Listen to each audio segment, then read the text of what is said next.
এক এলাকায় কতগুলো ইঁদুর থাকতো। একটি বিড়াল সেই ইঁদুরদের উপরে অসহ্য জুলুম নির্যাতন করত। বিড়ালের এই জুলুম নির্যাতন সহ্য না করতে পেরে সমস্ত ইঁদুর একত্রিত হয়ে মহা সমাবেশ ডাকলো। তখন সকল ইঁদুর মিলে বলতে লাগলো, আমরা আগামীকালকে সবাই একসাথে ওই বিড়ালটির উপরে হামলা করব। কেউ বলল আমি বিড়ালের পা ধরবো, কেউ বলল আমি ঘাড় ধরবো, আবার কেউ বলল আমি বিড়ালের লেজ ধরবো।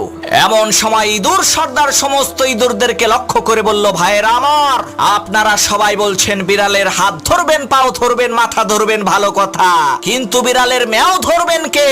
ওই হিংস্র বিড়াল যখন আপনাদেরকে ধরার জন্য রাগান্বিত কণ্ঠে ম্যাও বলে উঠবে, ওই ম্যাওয়ের হুঙ্কার শুনে আপনারা নির্ভয়ে সাহস করে সেই ম্যাওটাকে কি ধরতে পারবেন?